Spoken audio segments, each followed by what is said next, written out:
Diaspora à France, il y a Belgique, il y a Londres, il y a Canada, il y a Afrique du Sud, partout. Bon, la nabiso la site oyo, le Congo est la carte Voscom. Quand on s'appelle les mingis, la bande qu'on a biso va se déplacer en France. Bota la coma, la presse va se déplacer. Le Congo, oh ils ont la carte Voice of Congo. Ce qu'on lingi comme on a biso va combattre à Bruxelles. Ngana wayambo, il faut beaucoup t'assister dans le Congo. Donc le Congo ils ont la carte Voice of Congo. Donc ils ont site en déco oyo, aza komi pesa mingi pour na ba message de l'obozo un message. Il faut ba frère bande qu'on a biso il faut qu'on encourager bango. T'as la outil France, na ba moyen na moko po aya kozwa message po bino bo monango banangola ndeko na biso aotia pe numéro soki pe bwana manini bo benga pe moko esalaka bien pour na motiver ye pour à continuer le cabino ba image ingeta totiera la kati ya le Congo. Mesdames et messieurs, bonsoir. Bienvenue dans le Congo. Le Congo émission Oebopona. Le Congo émission OEP Sarabino d'information. Le Congo émission O et le Baka vérité. Na poko ya lelo toyambi secrétaire général il y a MLC France, Madame Anastasia Mutoka. Madame, bonsoir. Bonsoir. Tolinga ki omekako yebisa peuple congolais ozali nani nakati ya MLC. C'est vrai que Tolobi koza secrétaire général il y a MLC Paris. Tolinga ki expliquer un peu Paris comment fonctionne MLC Paris. Oui, merci pour notre tournage. Je préfère parler en français. Non, pas de problème, pas de problème, vous pouvez. Oui, je suis secrétaire général du MNC pour la Fédération de France. D'accord. Donc en France, donc, y compris l'île de France. Oui. Donc nous avons le président qui est Thierry Mungita. Nous avons le vice-président qui est Emmanuel Nkanou. Et puis je suis secrétaire général. Nous avons Toussaint Bongonga qui est le secrétaire général adjoint. Et puis voilà, nous avons tout le bureau, nous avons des membres et nous fonctionnons. D'une fois par mois, nous nous réunissons juste pour parler des problèmes du pays, pour partager ce qui se passe, tout ce que nous entendons de notre pays, etc.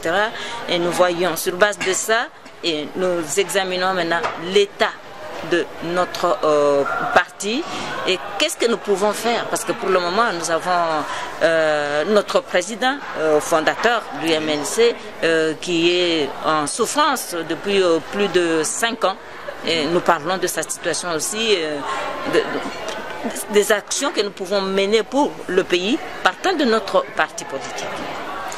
D'accord madame. Alors ce soir nous avons préparé nos thèmes pour aborder. Et nous avons dit comment faire partir Kabila en 2016 et aussi comment créer un état de droit. Alors nous commençons d'abord par comment faire partir Kabila en 2016. Est-ce que vous avez des techniques à faire partir Kabila en 2016? Disons que la seule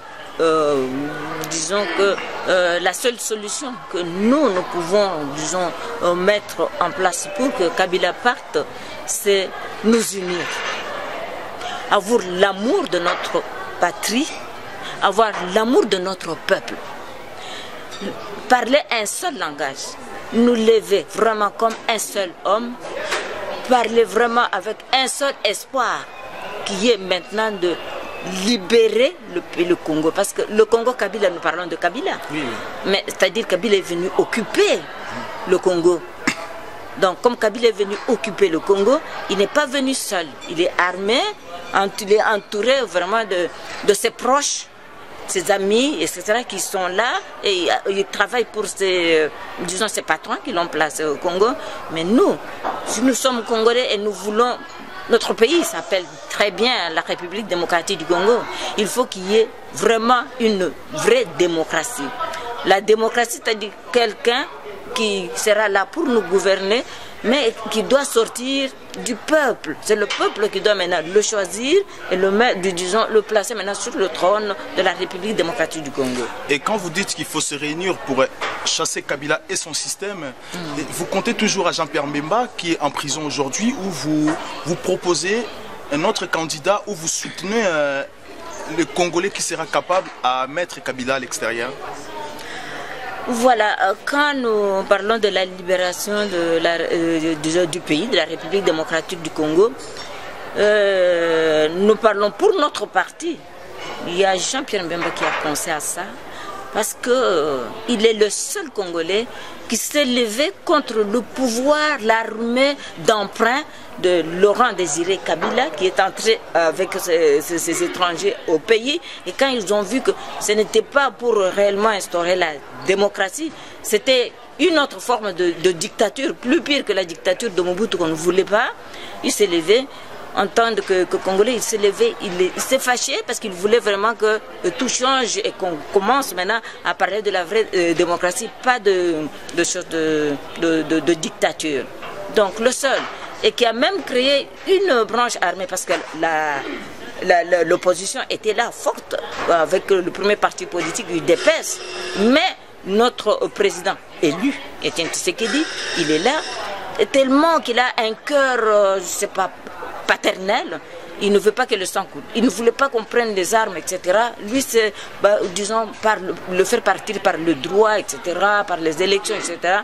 Mais, tandis que Jean-Pierre Mbemba, avec le sang qui bouillonne, il a dit non, je crée une branche armée parce que ce sont les armes qui parlent. Comme ça, comme il est entré avec les armes, nous créons pour pouvoir le faire partir. Donc, de ce côté-là, on le soutient. Il est maintenant en train de souffrir en prison. Qu'il soit là ou pas, parce que Jean-Pierre Mbemba, pour nous, ce n'est pas un individu, même s'il mourait aujourd'hui, c'est déjà disons, un système qui est déjà ancré dans nous, les Congolais. Comment résister contre la dictature, comme il a résisté, etc. Et donc, c'est déjà ancré en nous. Qu'il soit là, c'est bon, il me garde si on me maintient encore là-bas pour mettre une autre personne, disons, non, pour qu'il ne puisse pas postuler. Il n'y a pas de problème, mais nous n'allons pas le lâcher. Nous sommes là, disons les membres du MNC vont parler la même voix que le peuple congolais pour faire partir Kabila.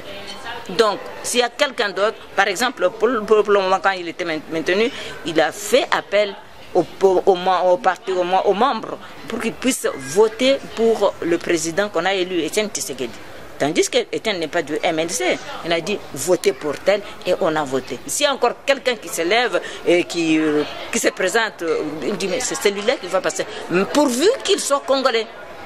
Qu'il soit congolais et qu'il aime il y a des Congolais qui hypothèquent le Congo.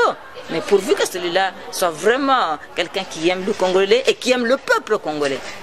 D'accord. Et où sont passés les militaires de Jean-Pierre Mbemba qui ont combattu proche à Jean-Pierre Mbemba avant les élections 2006 et aujourd'hui?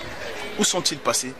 Et voilà, il y a eu les accords. Il y a eu les accords qui ont été signés, les accords d'abord au dialogue intercongolais, où il y avait des gens qui n'étaient même pas des Congolais qui ont participé là-bas. Il y a eu alors on a signé, on a dit, alors maintenant on met en place le système de 1+4. Et quand on a mis 1+4, c'est parce qu'on voulait maintenant que les seigneurs de guerre qui étaient là, qu'ils puissent maintenant, disons, travailler autour de Kabila qu'on avait déjà placé. Kabila président, les autres c'était des vice-présidents. Jean-Pierre Mbemba est entré dans ce système. Et en entrant là-bas, on lui a demandé qu'on puisse maintenant, que ces militaires puissent intégrer l'armée nationale, l'armée congolaise. Et les militaires, ces militaires font partie maintenant de l'armée congolaise. Ceux qui ont accepté, bien sûr, le travail. Il y en a qui sont, disons, dans les pays étrangers. Mais sinon, il y a d'autres qui sont déjà dans notre armée. D'accord. Et qu'est-ce qui s'est passé en 2006, juste après les élections? Parce qu'il y a une phrase qui circule souvent chez les Congolais. J'ai accepté l'inacceptable. Ça signifie quoi cette phrase-là pour vous, MLC, pour Jean-Pierre Mbemba? Parce que le peuple congolais n'a pas compris cette phrase. Et chacun interprète cette phrase à sa manière. Et quand vous le dites, j'ai accepté l'inacceptable. Ouais. Alors, c'était une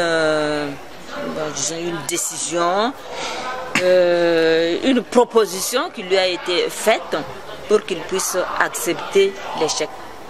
On a fait les élections. Et c'était lui, Jean-Pierre Mbemba, qui avait gagné. En gagnant ces élections, Tandis que les autres ne voulaient pas qu'ils puissent... les autres, nous parlons l'Occident, les gens qui finançaient, parce que ces élections étaient financées par les grandes puissances. Ils voulaient que leurs pions puissent occuper la place. Ils ont tout fait, ils ont fait comprendre à Jean-Pierre Bemba que non, pour le moment, vous soyez à côté, acceptez que l'autre puisse prendre le pouvoir et tout ça. Et comme on avait détruit ces avions, on avait détruit beaucoup de ces biens, on va vraiment, disons, vous payer pour ça. On va vous restituer tout ce qu'on a abîmé. Ces chaînes de télévision on a tué beaucoup de ces gens. De ces biens ont été vraiment, en tout cas, détruits. On a dit non, on va, disons, vous payer pour tout ça, mais acceptez que Kabila règne. Que Kabila prenne le pouvoir, qu'il soit le président. Sinon, parce que si vous n'acceptez pas, bon, le sang peut couler. Donc s'il n'acceptait pas, et comme il était un chef militaire, donc les militaires devraient maintenant s'en prendre au gouvernement de Kabila, et alors le sang allait couler. Et lui aussi il a dit non, je ne veux pas que le sang de mon peuple, de mes frères, de mes parents coule. J'accepte que le règne, mais moi je me mets maintenant dans l'opposition, mais ça sera alors une opposition forte. Et en acceptant l'inacceptable, Jean-Pierre Bemba se retrouve quand même en prison. Ouais. L'inacceptable, est-ce que ça ne signifie pas que accepter aussi d'aller en prison internationale? Non, gloire au Seigneur. Alors, excusez-moi, c'est très bien. Vous avez soulevé vraiment un grand problème. Jean-Pierre Bemba n'est pas parti en prison pour les problèmes du Congo. Il n'a pas voulu, il ne s'est pas attaqué aux Congolais. Jean-Pierre Bemba, en tant que responsable d'une branche armée, il a été sollicité, appelé par le président en exercice en Centrafrique, qui était attaqué, agressé par son proche collaborateur qui était rebelle. Alors lui, il a tendu la main, il a demandé comme Centrafrique et l'Équateur, bon, disons, du Congo, bon, se sont séparés seulement par disons, le fleuve. C'est le fleuve qui passe par là. Et directement, on a demandé, disons, le secours. Et il a dû signer, il a accepté, il a envoyé les militaires pour qu'ils puissent protéger le président en exercice, le président élu. Donc il s'agit de Ange Félix Patassé, ouais, qui était agressé par Bozézé. Et alors, tout en allant là-bas, lui-même n'est même pas parti là-bas, il a envoyé ses troupes. Et il est resté au pays où il s'occupait des problèmes du pays. Et les militaires sont partis. Juste après, l'autre était Patassé. Ouais. Alors Ange Patassé, quand il est parti, et maintenant Bozézé a pris maintenant le pouvoir. Et c'est Bozézé qui savait très bien que Jean-Pierre Bemba a travaillé avec Patassé. Il protégeait Patassé. Il s'est maintenant pris au Patassé pour dire que non, les gens qui étaient là, quand il y a la guerre, il y a les femmes violées. On a dit non, il n'y a pas d'autres personnes qui ont violé, ce sont seulement les militaires de Jean-Pierre Bemba. Mais vous connaissez, il n'y avait pas qu'une seule armée. Il y avait, je dirais, 4 armées sur place. Et puis les gens qui étaient là ne parlent pas. Nous avons des témoignages. Les témoins disent que ouais, ce n'était pas les gens de Jean-Pierre Bemba. Donc c'était des militaires qui étaient là. Jean-Pierre Bemba n'était pas là-bas. D'accord. Alors, nous avons ces mêmes problèmes aujourd'hui. Jean-Pierre Bemba intervient en Centrafrique, on l'arrête. Ouais. Les Rwandais attaquent les Congo, on n'arrête pas. Et qu'est-ce qui se passe au juste? Jean-Pierre Bemba intervient en Centrafrique, on l'arrête. Ouais. Les Rwandais attaquent les Congo, on n'arrête pas. D'accord. Et on dit rien. D'accord, d'accord. Vous pouvez expliquer un peu ces phénomènes? C'est un peu compliqué. D'abord, oui, Jean-Pierre intervient juste pour défendre normalement une personne qui devrait être défendue. Ouais, quand même le pays, quand on fait appel aux autres forces. Les Rwandais interviennent, ça, pas pour sauver le gouvernement congolais. Non, mais ils s'en prennent au gouvernement congolais. Ils traversent la frontière, ils s'installent. Ils font ce que personne ne voit. Et même alors, ils sont là, on compte des morts, on compte des femmes violées. Les matières premières s'en vont. Et eux, ils puisent, le Rwanda puise, ils construisent, le Rwanda puise et construisent leur pays. Avec sûrement l'appui des multinationales. Donc on ne les arrête pas pour dire que celui qui est au Congo, le Kabila, est vraiment rwandais, il travaille pour le Rwanda. Et ce n'est pas lui qui commande, c'est Kagame qui commande. Et Kagame est soutenu. Les militaires qui entrent, qui restent, qui sont sur place, qui commettent beaucoup de gaffes là, ces militaires sont logés, véhiculés, nourris, soignés, payés, formés au Rwanda. Mais par quel miracle est-ce que Kagame lui seul peut avoir ça? Tout ça. Donc il y a beaucoup de gens qui soutiennent, les grandes puissances qui soutiennent Kagame pour qu'il puisse faire la guerre à la République démocratique du Congo et qu'il puisse puiser beaucoup de... Bon, qu'il puisse avoir des richesses et construire son pays. D'accord. Et là, nous allons directement passer comment créer un état de droit. Parce que le président élu, Etienne Tshisekedi, dit ceci. Nous allons prendre le pouvoir et nous allons créer un état de droit. Ouais. Comment expliquer au peuple congolais l'état des droits? Comment on peut créer un état de droit dans une nation comme les nôtres qui a connu beaucoup de difficultés? Disons que la République démocratique du Congo n'est pas le seul pays au monde qui ait connu des difficultés comme ça. Le problème qui est là pour qu'il y ait un état de droit, nous devons vraiment revenir à la source, donc amener le changement de mentalité. Commencez d'abord par la transformation de mentalité. Que le peuple continue, disons, reçoive une bonne information. Parce que quelqu'un qui n'est pas informé, il ne peut même pas, disons, se développer. Il ne peut pas connaître quelque chose. Et notre peuple, pour le moment, le Congo, n'est même pas informé parce que l'information qu'on véhicule à la radio nationale n'est pas une vraie information. On leur cache l'information. On ne veut pas qu'ils puissent connaître l'information. Il faut informer le peuple. Il faut le sensibiliser, le conscientiser. Et quand le peuple est conscient maintenant de la situation qu'il vit, etc., et c'est le peuple seul qui peut maintenant s'élever pour être maintenant libéré, réclamer, comme à l'époque de la colonisation. On était là, on vivait bien, etc. Les gens allaient travailler, mais à un certain moment, il y a eu des gens qui se sont levés comme les Lumumba, les Kasavubu, les Kalonji, tout ça. Ils ont dit les bonbons. Ah non, ils ont compris. Non, nous ne voulons plus de ça, nous voulons maintenant nous devenir maîtres, nous voulons l'indépendance. Et finalement, ça a dû changer. Et c'est la même chose. Le peuple ne doit pas, en tout cas, accepter de garder le silence, de garder la peur, de rester dans cette situation, une misère qui dépasse tout entendement. Pourquoi? Parce que le peuple est occupé. Le peuple doit réclamer. Pour le moment, nous disons que c'est ça même l'indépendance, la libération. C'est ça, le droit de tout. Quand le peuple est libéré, alors on peut maintenant faire quelque chose de bien. Nous ne pouvons pas, pour le moment, même développer un pays, développer des entreprises, etc., aussi longtemps que le pays est occupé. Parce que les occupants ne vont pas nous laisser tranquilles. Ils sèment d'abord l'insécurité, on ne peut rien dire. Vous ne pouvez pas. Vous pouvez avoir, vous êtes jeune, vous pouvez avoir beaucoup d'argent. Vous dites aujourd'hui, je construis une banque là-bas, et la nuit, on vient, on vole tout, on tue les gens, etc. Vous verrez quoi? L'État ne peut même pas vous. Pourquoi? Parce que ceux qui sont là ne sont pas pour le développement du pays. Alors, on commence d'abord par ça. Conscientiser les gens, faire l'éveil du patriotisme pour que les gens comprennent réellement que nous avons un pays, notre pays, ça c'est un don de Dieu. Il n'y a pas beaucoup de Congo, des pays comme le Congo dans le monde.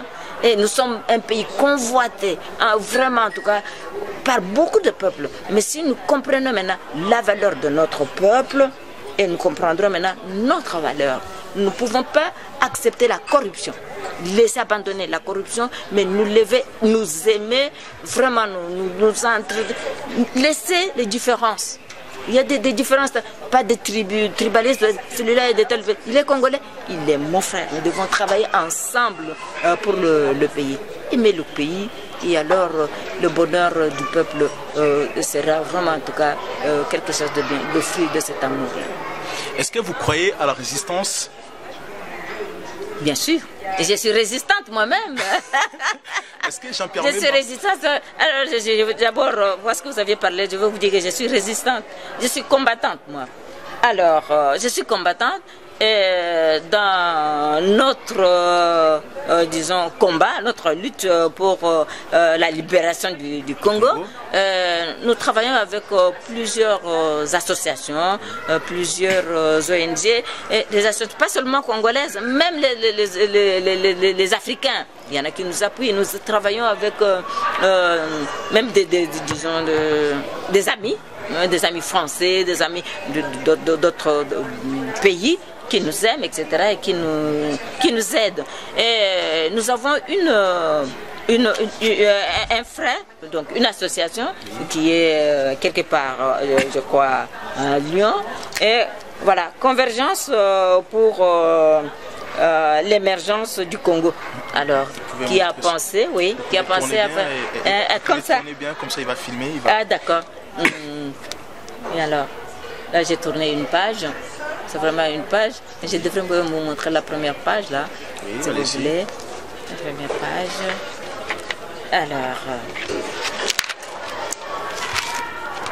Alors, et on a pensé à faire un calendrier.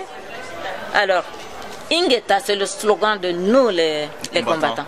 Ingeta, Ibobo. Oui. Ouais, voilà. Alors, nous sommes là, vous allez voir que nous sommes en train de marcher. Nous faisons beaucoup de marches, vraiment pour réclamer l'application, le respect des droits humains, parce qu'en République démocratique du Congo, on ne nous considère pas. Mais ici, au moins, nous pouvons marcher. Chez nous, quand on marche, on nous tue. Voilà, on marche, vous allez voir que nous sommes là en train de marcher. Nous marchons. Et pour le mois de janvier, il y a eu quelque chose de bien. Bon, pour le mois de janvier, il y a la photo de Patrice Emery Lumumba. Voilà, c'est bon. Parce que nous puisons aussi, disons son idéologie, sa pensée.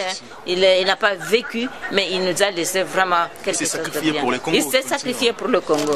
Alors, nous avons pour le deuxième mois, qui est le mois de février ici, vous voyez les mamans qui se sont levées après les élections de 2008, non, 2011 plutôt, oui. 28 novembre 2011. Alors, les gens ont marché parce que le président élu était là. Mais on lui a volé sa victoire. Oui. Alors, quand le peuple a marché, mais carrément, les auto-blindés sont venus, et puis on a tué les gens. Vraiment, il y a eu beaucoup de gens qui étaient tués, et même les corps disparus. Et il y a des mamans qui sont allées, vous voyez, ce sont les mamans qui sont allées pleurer devant l'ambassade des Nations Unies. Ils disent, voilà, pour qu'on puisse mettre fin. Et ils étaient là. Alors, ces mamans sont en train d'implorer.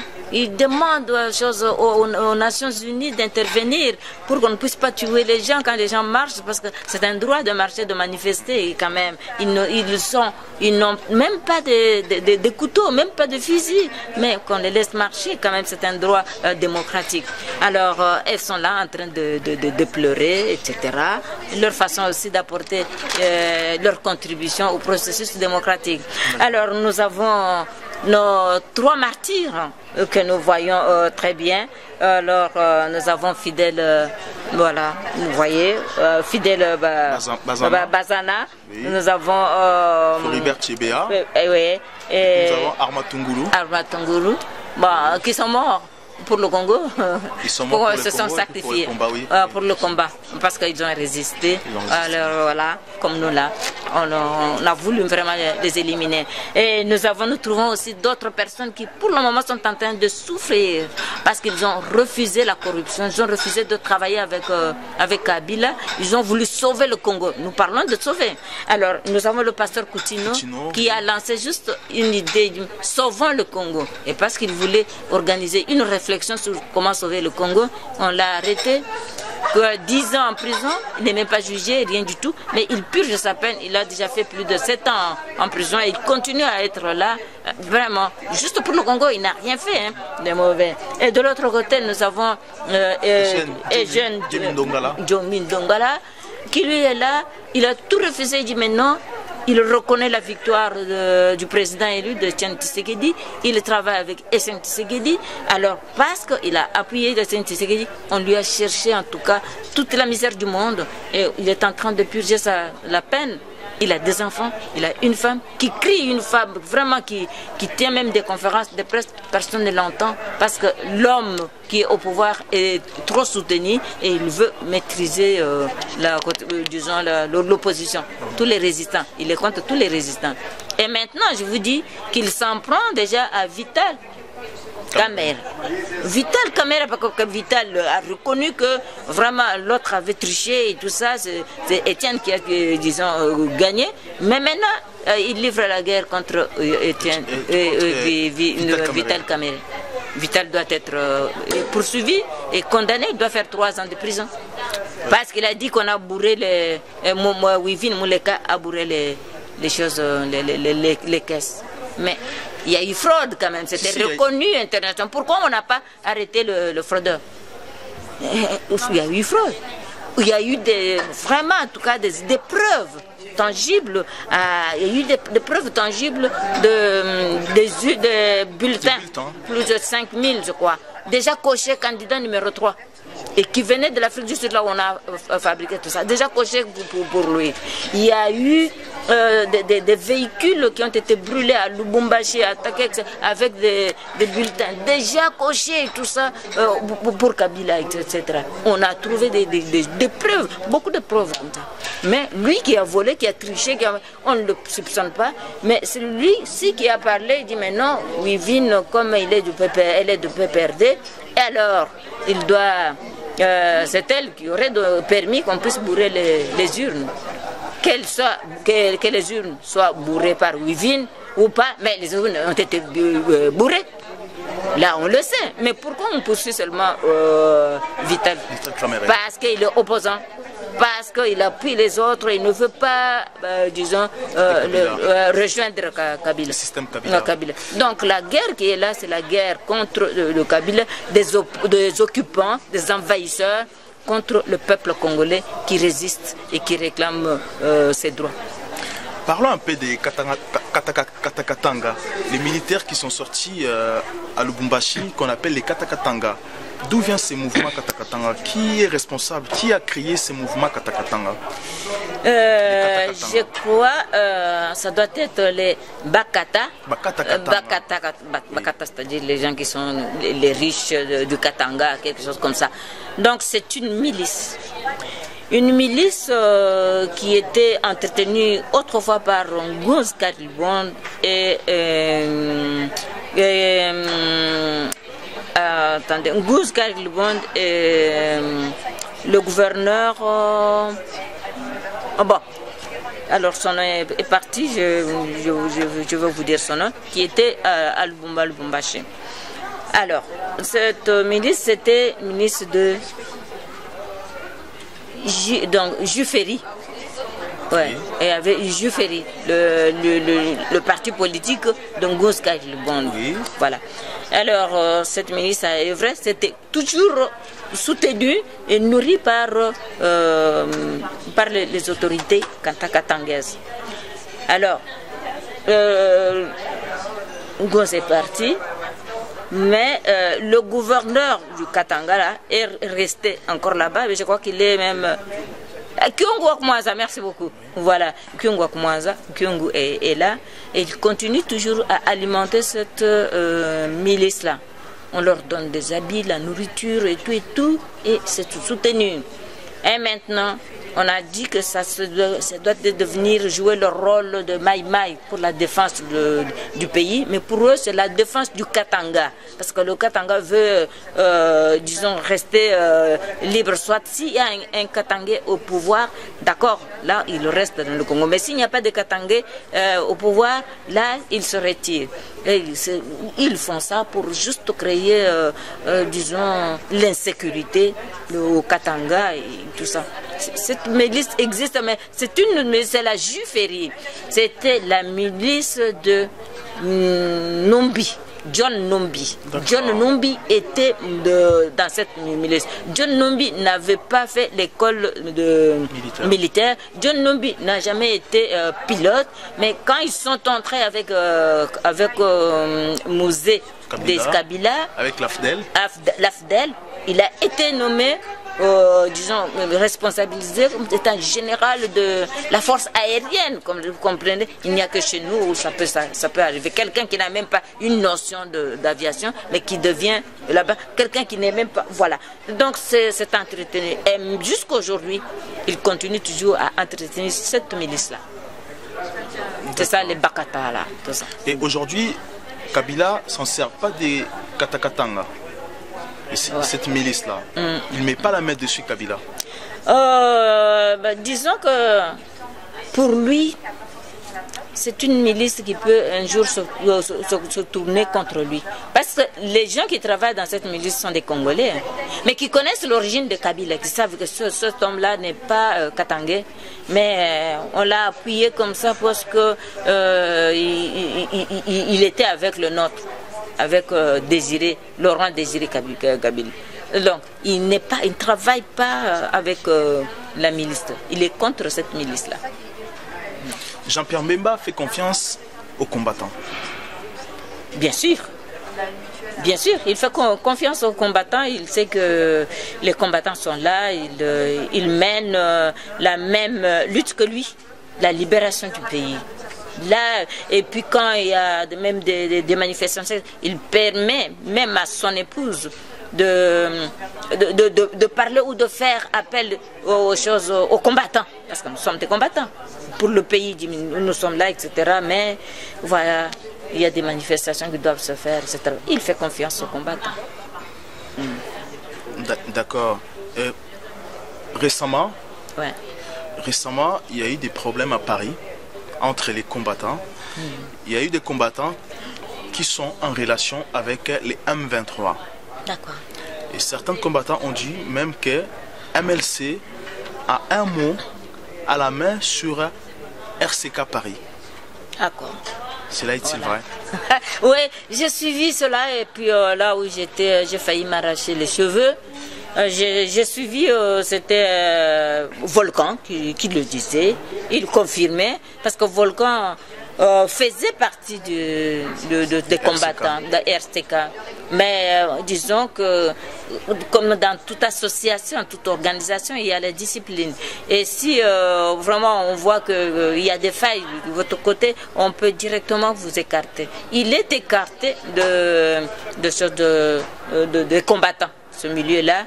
Et alors, il est maintenant en train de saboter, d'injurier, de critiquer, de dénigrer les autres pour rien. Il n'y a pas de preuves. Il n'y a pas de preuves en tout ça. Tout ce qu'il dit, c'est faux. Tout ce qu'il dit, d'abord, moi, à un certain moment, ça m'avait étonné parce qu'il s'est chamaillé, il voulait taper, disons, Roland de la Parico sur, je crois, sur le plateau de la télévision. Ils s'en prenaient comme ça, pas même du respect pour dire que c'est un grand quand même, que je le respecte, même selon les âges, etc. Pas ça, mais vraiment en tout cas, on voyait vraiment que ce garçon était très culotté. Bon, et maintenant ce qui nous a étonné, c'est qu'il s'en prenait, il disait effectivement que le MNC, le RCK, les combattants, donc RCK est sous l'emprise du MNC. Le MNC ne commande pas le combat, le RCK. Jamais, ne commande pas le RCK.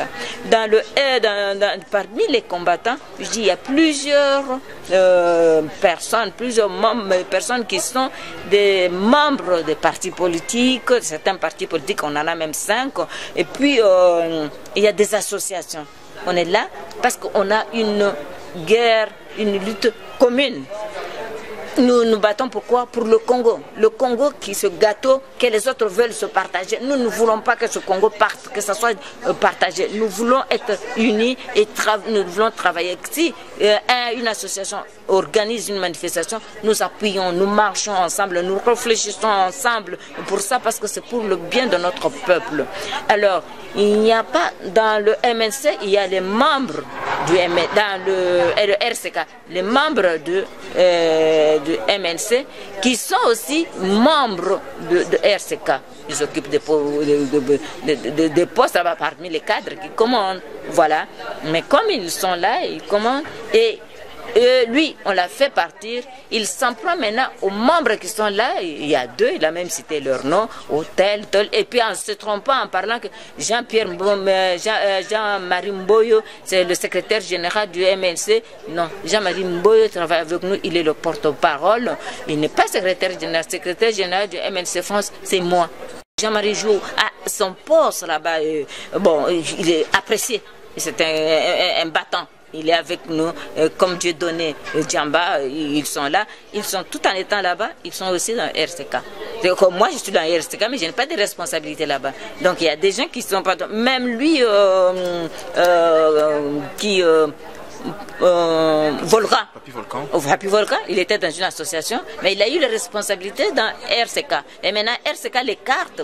Bon, et maintenant, il s'en prend aux autres. Il dit qu'il a démissionné à RCK Paris, mais il restait à RCK Monde. Ah bon, ça, ce sont des histoires. On comprend l'homme. Mais pour être d'abord dans le monde, il faut être quelque part. Il faut avoir les pieds quelque part. Parce qu'il demande que RCK Monde puisse convoquer RCK Paris et trouver une solution. Alors, qui est attente entre eux. Pour trouver la solution, comment expliquer que RCK Paris gardait des relations avec M23 qui est ennemi du peuple. Voilà. Nous pouvons dire que tel que nous sommes là, j'apprends que quelqu'un vient me voir. Ça, ce n'est qu'un exemple. Roger Lumbala, c'est un Congolais. Oui. Voilà. Il est arrivé, il vient me voir, on cause avec lui, etc. Mais moi, je ne suis pas avec lui dans le MLC. Et dans le M23. Mais il est Congolais. On a parlé où il a envoyé les gens pour me rencontrer, etc. Et si les gens apprenaient que j'ai causé avec lui, ils vont me dire que je suis en de connivence, en intelligence avec M23. Mais est-ce qu'on dit avec Roger Lumbala, qui est du M23, avec M23. Alors, vous voyez des trucs pareils. Donc, il n'y a pas vraiment de vérité là-dessus. Parce que Roger Lumbala et Runiga ne sont pas pareils. Roger Lumbala est congolais. Runiga n'est pas congolais, il est rwandais. Ouais. C'est pour ça qu'on a reproché. On a reproché cela. Papi Volcan, vu qu'il a été engagé de parler avec ces messieurs, mais il ne savait pas d'où venait cette relation, c'est pour ça qu'il revendique. Très bien, c'est normal. Est-ce que Papi Volcan peut parler avec Kabila? Kabila est rwandais. Oui, il est rwandais. On connaît très bien qu'il est rwandais. Oui. Mais est-ce qu'il peut parler avec lui?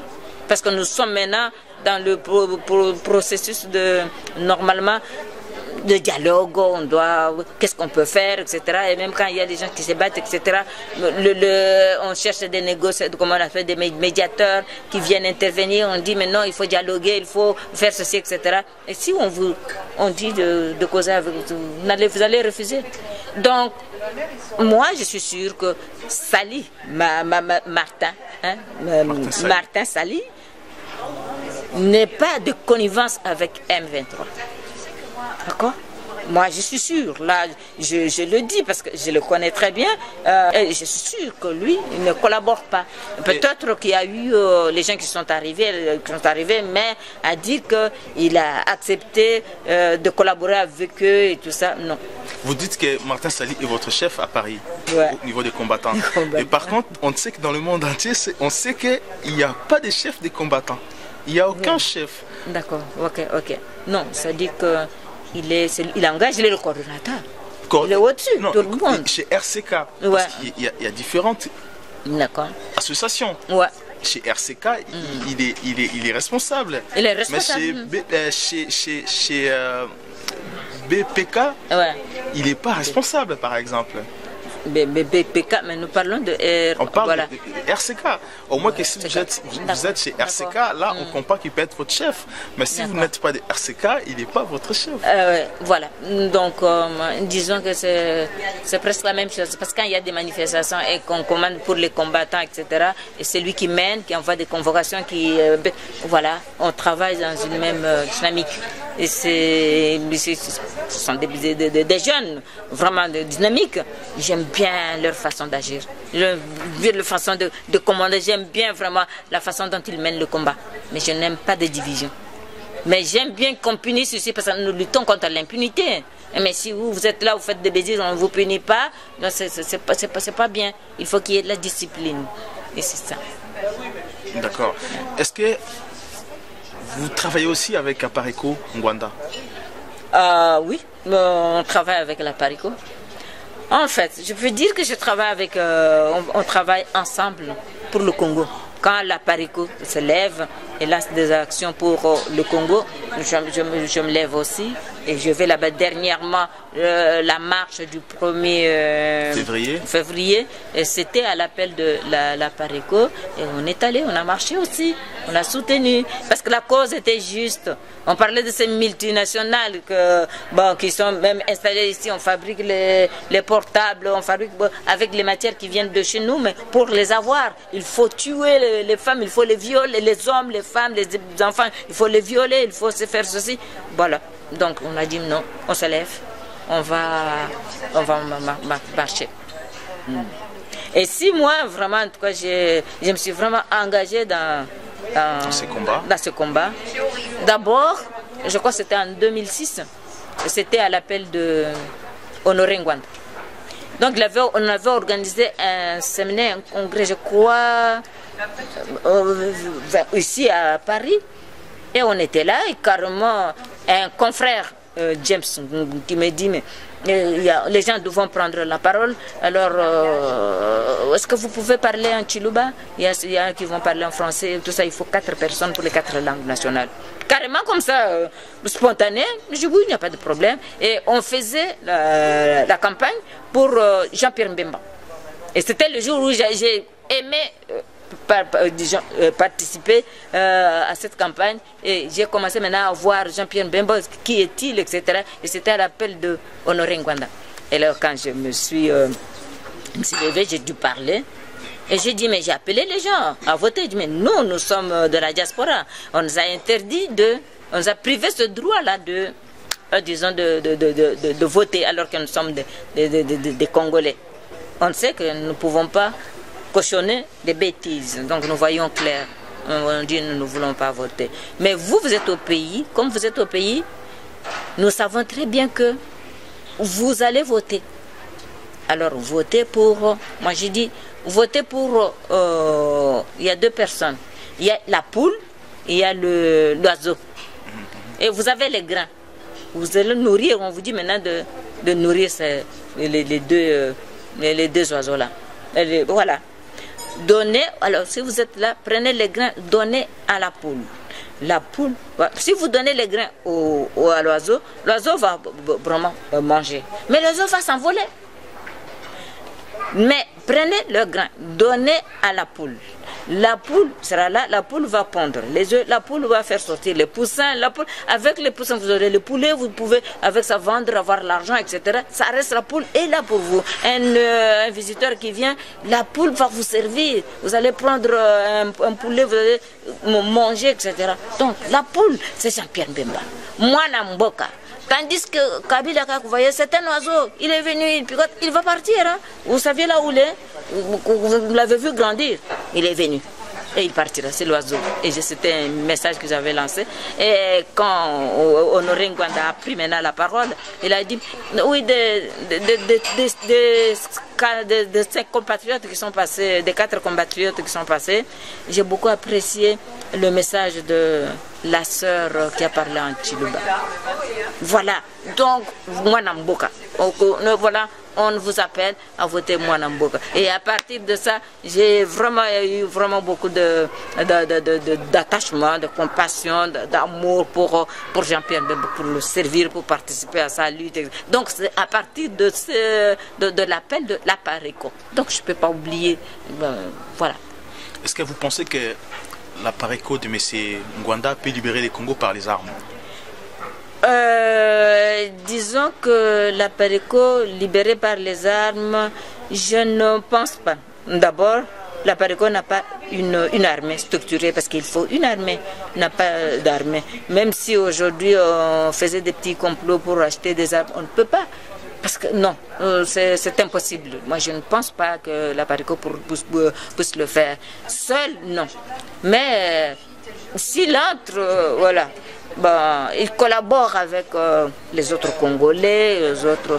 Bon, on peut finalement un jour finir par libérer notre pays. Et nous sommes même capables de libérer notre pays, même pas par les armes, mais par des marches, par des actions, par la désobéissance aux choses, au commandement de l'occupant et tout ça. Ça peut tomber. Le régime là peut tomber. On ne veut pas seulement avoir des armes, etc. Non. Voilà, je suis sûr, moi, je suis sûr. Vous croyez qu'il faut contacter des Européens, des Occidentaux pour libérer le Congo, pacifiquement? Voilà, les Occidentaux ont placé leurs pions. Ils soutiennent. Ils nous ont amené 20 000, je parle en gros, 20 000 casques bleus qui sont là pour juste sécuriser les gens qu'ils ont placés là-bas. Ce n'est pas pour la protection du peuple, hein. Non. Et ils sont là. Et ils font tout pour... Donc ils soutiennent le maintien du gouvernement en place, le système en place, ils donnent de l'argent pour qu'on rompe, pour acheter les consciences des gens, etc. Ils sont là, ils mènent cette guerre-là. Et eux, ils disent négocions. C'est parce qu'ils ont peur, ils croient que c'est pour faire terminer la guerre. Mais non, pour que le système s'empire encore. Hein. Mais les libérer, bon, ils peuvent, s'ils veulent, retirer la personne qu'ils ont placée là-bas. Ils sont capables de le faire. Parce que nous avons vu à un certain moment, Marshal Mobutu était là, mais il avait l'appui. Et à un certain moment, il était encore un peu malade, là, affaibli. On disait, préparons l'après Mobutu. L'après Mobutu, mais Mobutu est là, il est au pouvoir, il est l'homme seul, etc. On préparait déjà l'après-midi, donc on l'avait lâché. Mais si l'Occident lâche ce Kabila-là, mais c'est fini. Kabila ne peut pas s'imposer. Non, mais il n'y a qu'eux qui entretiennent cette confusion pour que nous soyons dans cette situation. Le Premier ministre belge dit que la constitution au Congo ne sera pas changée et Kabila ne fera pas le 3e mandat. Alors, qu'est-ce que les partis politiques au Congo ont préparé pour remplacer Kabila?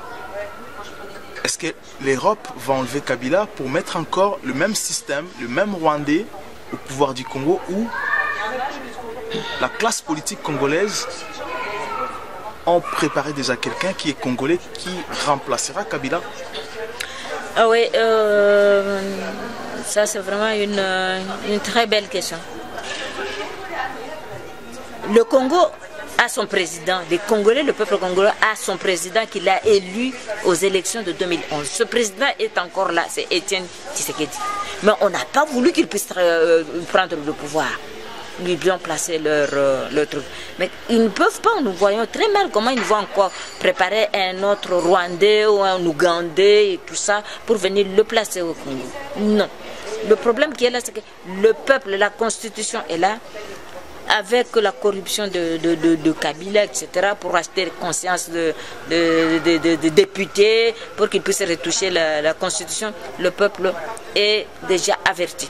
Plus question de retoucher la constitution. Kabila ne doit pas se présenter en 2006. D'abord, mais 2016, c'est loin. Normalement, il fallait qu'il parte parce qu'il est là illégalement. Il est là, il règne par défi. Normalement, il ne peut même pas. S'il est intelligent, il est déjà assez riche. Il est jeune, il ne savait pas qu'un jour il pouvait faire ça. Il peut directement s'écarter du Congo, laisser seulement le Congo là aux Congolais et partir ailleurs là où il a déjà investi pour aller vivre et laisser le Congolais. Les Congolais vont aller aux élections, ils vont se choisir un autre président. Mais comme il y a encore un autre président qui a envie, si Kabila partait aujourd'hui, c'est celui-là qui doit d'abord prendre le pouvoir. Selon le peuple, parce que le peuple l'a élu et il est là, il n'a pas encore pris le pouvoir. Il y a quelqu'un qui a usurpé. Mais s'il n'est pas là, c'est celui-là, normalement, qui doit prendre le pouvoir. Logiquement, quoi, selon la démocratie. C'est comme ça que je pense. Un mot de la fin pour le peuple congolais qui vous suit. En tout cas, je demande à mon peuple, le peuple congolais que j'aime bien, ce peuple qui est en train de souffrir sur son sol, ce peuple qui est agressé, ce peuple qui est opprimé, ce peuple qui est privé de tous les droits du monde. Alors, mes chers frères, mes bien-aimés, soyez maintenant forts, soyez unis et réveillez-vous. N'acceptez pas la corruption. Ne vendez pas votre âme contre un pain. Ne vendez pas votre pays contre 1000 euros. Non, notre Congo vaut plus que les États-Unis d'Amérique. Notre Congo, c'est un pays cher. N'entrez pas dans des tribus, tribalisme, etc. Soyez unis. Comptez sur vous-même, comptez sur Dieu et vous verrez que nous resterons libres. Bientôt, le Congo sera libéré. Le Premier ministre belge dit que la constitution au Congo ne sera pas changée et Kabila ne fera pas le 3e mandat. Alors, qu'est-ce que les partis politiques au Congo ont préparé pour remplacer Kabila? Est-ce que l'Europe va enlever Kabila pour mettre encore le même système, le même Rwandais au pouvoir du Congo, ou la classe politique congolaise ont préparé déjà quelqu'un qui est congolais qui remplacera Kabila? Ah oui, ça c'est vraiment une très belle question. Le Congo a son président, les Congolais, le peuple congolais a son président qu'il a élu aux élections de 2011. Ce président est encore là, c'est Étienne Tshisekedi. Mais on n'a pas voulu qu'il puisse prendre le pouvoir. Ils lui ont placé leur truc. Mais ils ne peuvent pas, nous voyons très mal comment ils vont encore préparer un autre Rwandais ou un Ougandais et tout ça pour venir le placer au Congo. Non. Le problème qui est là, c'est que le peuple, la constitution est là, avec la corruption de Kabila, etc., pour acheter conscience de députés, pour qu'ils puissent retoucher la constitution, le peuple est déjà averti. Plus question de retoucher la constitution. Kabila ne doit pas se présenter en 2006. D'abord, mais 2016, c'est loin. Normalement, il fallait qu'il parte parce qu'il est là illégalement. Il est là, il règne par défi. Normalement, il ne peut même pas. S'il est intelligent, il est déjà assez riche. Il est jeune, il ne savait pas qu'un jour il pouvait faire ça. Il peut directement s'écarter du Congo, laisser seulement le Congo là aux Congolais et partir ailleurs, là où il a déjà investi pour aller vivre et laisser le Congolais. Les Congolais vont aller aux élections, ils vont se choisir un autre président. Mais comme il y a encore un autre président qui a envie, si Kabila partait aujourd'hui, c'est celui-là qui doit d'abord prendre le pouvoir. Selon le peuple, parce que le peuple l'a élu et il est là, il n'a pas encore pris le pouvoir. Il y a quelqu'un qui a usurpé. Mais s'il n'est pas là, c'est celui-là, normalement, qui doit prendre le pouvoir. Logiquement, quoi, selon la démocratie. C'est comme ça que je pense. Un mot de la fin pour le peuple congolais qui vous suit. En tout cas, je demande à mon peuple, le peuple congolais que j'aime bien, ce peuple qui est en train de souffrir sur son sol, ce peuple qui est agressé, ce peuple qui est opprimé, ce peuple qui est privé de tous les droits du monde. Alors, mes chers frères, mes bien-aimés, soyez maintenant forts, soyez unis et réveillez-vous. N'acceptez pas la corruption. Ne vendez pas votre âme contre un pain. Ne vendez pas votre pays contre 1000 euros. Non, notre Congo vaut plus que les États-Unis d'Amérique. Notre Congo, c'est un pays cher. N'entrez pas dans des tribus, tribalisme, etc. Soyez unis.